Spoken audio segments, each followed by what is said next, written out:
She thought I was nothing till she lost me. I just don't feel the same way anymore. That's all she said. No hesitation. No sadness. No second thoughts. Like our years together meant nothing. Like I was just some chapter in her life she could close without a care. She packed her bags, walked out the door, and never looked back. She thought she was moving on to something better. She thought I'd be waiting in the background, heartbroken and lost. But she was wrong. Because instead of chasing after her, I walked away too. And a year later, she was the one desperate to find me. She didn't cry. She didn't hesitate. She just stood there, suitcase in hand, staring at me with a cold expression. "I think this is for the best," she said. Like I was just another phase in her life. Like I was someone she could replace without a second thought. I waited expecting her to turn around. To hesitate. To realize what she was throwing away. But she never did. She walked out the door without looking back. And that's when I knew I was done chasing someone who didn't care. So instead of holding on, instead of begging, I disappeared. No calls. No messages. No looking back. I erased her from my life the same way she erased me from hers. For an entire year, I built myself up from nothing. I became someone even I barely recognized. Meanwhile, she thought I was still there waiting, broken, ready to forgive her. Until one day, she realized I wasn't. At first, she didn't notice my absence. She was busy living her new life, convinced she had made the right decision. She told herself I'd always be there just in case she changed her mind. That I'd still answer if she called. That I'd still care. But as time passed, reality hit her. The man she left me for, he wasn't what she expected. The excitement of her new life, it faded.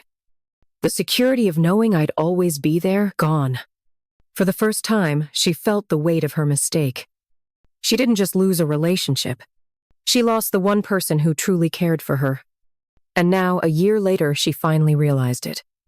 That's when she did the one thing I never expected. She came looking for me. It started with a message. A number I didn't recognize. "Hey, can we talk?" I stared at the screen, my chest tightening.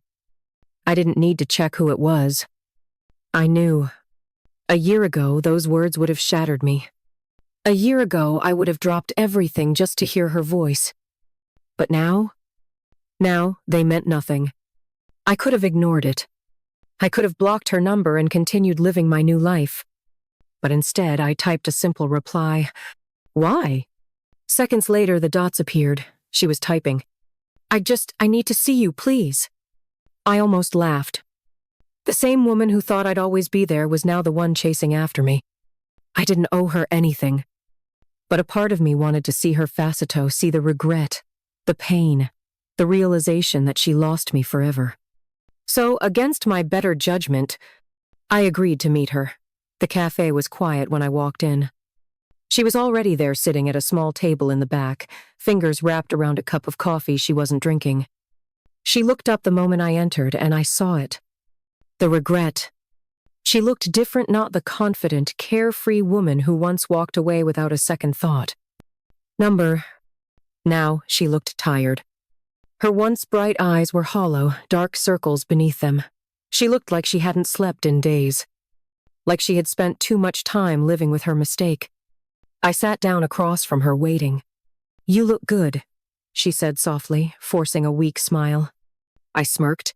"I know." Her smile faltered. "I've missed you," she whispered, her voice shaky. "I think about you every single day." I leaned back, arms crossed. "Really?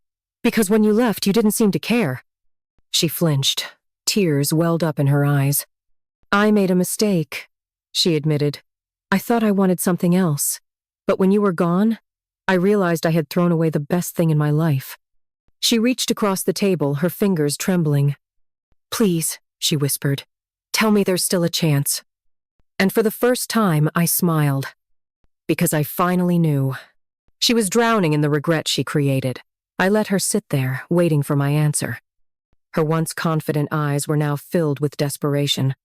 She thought I'd say something to undo the past. That maybe I still held on to hope.